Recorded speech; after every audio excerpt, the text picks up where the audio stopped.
Brought to you by खबरों का बाजार गर्म है और सियासती खबरों से ज्यादा कोविड से जुड़ी खबरों से।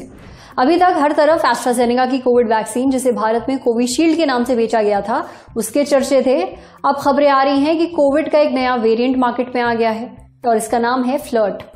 हाल फिलहाल में अमेरिका, कनाडा, यूके और साउथ कोरिया में कोविड के मामले बढ़े हैं और इसके पीछे ये फ्लर्ट वेरिएंट का हाथ है। पर अब कोविड के इस नए वेरिएंट फ्लर्ट के मामले हिंदुस्तान में भी रिपोर्ट किए गए हैं।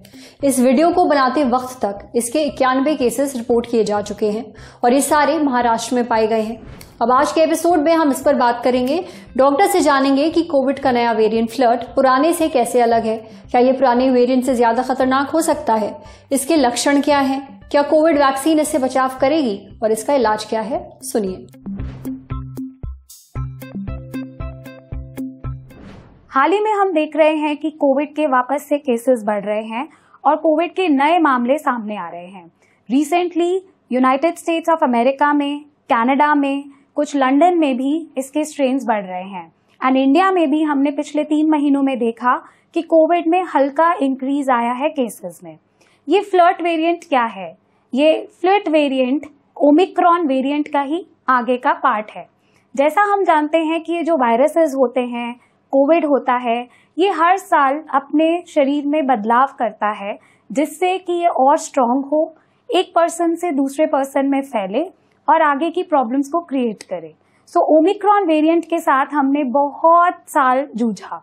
तो ओमिक्रॉन के ही अंदर के और वेरिएंट्स, जिसे हम KP1 और KP2 वेरिएंट कहते हैं, ये उन्हीं का ही सब टाइप है। क्या हमें इससे डरने की जरूरत है? क्या ये पैनिक बटन ऑन होने की जरूरत है? नहीं, ये टाइम है अलर्टनेस का। आपको पैनिक नहीं होना है, बट कॉशन के साथ, प्रिकॉशंस के साथ, और इसके क्या क्या लक्षण होते हैं, कैसे इसका बचाव हो सकता है, इसका क्या इलाज हो सकता है, उस पे सोचने की जरूरत है। इसमें अमूमन तौर पे जो लक्षण आते हैं वो एक नॉर्मल कोविड या कॉमन कोल्ड के होते हैं।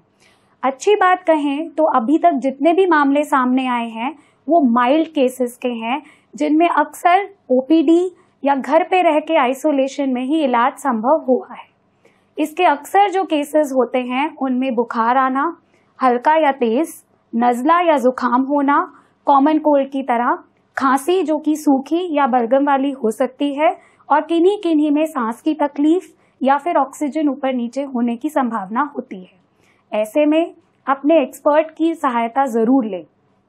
अगर किसी को इस तरीके के कोई सिम्टम्स आ रहे हैं, आपने ट्रैवल किया है रिसेंटली, तो अपना कोविड टेस्ट जरूर कराएं। नॉर्मल कोविड PCR जो कि नाक के सैंपल के थ्रू लिए जा सकते हैं, उसमें आगे की टेस्टिंग से इस वेरिएंट का पता चल सकता है। अभी तक देखा गया है कि हमारी जितनी भी कोविड वैक्सीन्स बनी हैं, स्पेशली अगर हम इंडिया की सेटिंग्स में बात किया जाए, जो यहाँ मिलती हैं, वो कोविड के ओमिक्रॉन के सारे छोटे से छोटे वेरिएंट्स को कवर करती हैं। सबसे इम्पोर्टेंट चीज है कि अगर किसी को इस टाइप के लक्षण हैं, तो आप अपने आप को आइसोलेट यानी अलग कर लीजिए, क्वारंटाइन करिए, टेस्ट कराइए, और अगर ये टेस्ट पॉजिटिव आता है तो अपने घर वालों से संपर्क को हटा के नेक्स्ट 5 डेज के लिए अलग आइसोलेशन में अपने आप को रखिए। ये बहुत जरूरी है ताकि आप अपने से दूसरे तक को ये वायरस ना पहुंचाएं। कोविड का अक्सर ट्रीटमेंट जो है आज की डेट में सपोर्टिव है, यानी कि बुखार का इलाज, जुकाम का इलाज, खांसी का इलाज और रेस्ट एंड अच्छा पानी यानी हाइड्रेशन। मेजॉरिटी ऑफ केसेस में हमें कोविड के लिए अलग से दवा की जरूरत नहीं है, लेकिन अगर आप एक हाई रिस्क पर्सन हैं, यानी किसी कारणवश अगर आपकी इम्यूनिटी कमजोर है, चाहे आप कैंसर विक्टिम हैं, चाहे आप किडनी या लिवर के मरीज हैं, डायलिसिस पे हैं, या किसी कारणवश आपको स्टेरॉइड्स लेने पड़ रहे हैं, डायबिटीज अनकंट्रोल्ड है, तो उन लोगों के लिए पैक्सलोविड नामक ड्रग का निजात हुआ है, जो कि एक टैबलेट फॉर्म में आता है और जिसका 5 डेज का कोर्स होता है। बट इसके लिए आपको अपने एक्सपर्ट की सलाह जरूर लेनी है। कोविड के इस नए वेरिएंट से डरने की बिल्कुल भी जरूरत नहीं है, बस सतर्क रहने की जरूरत है। इसलिए अगर बताए गए लक्षण आपको महसूस हो रहे हैं तो टेस्ट जरूर करवाइए।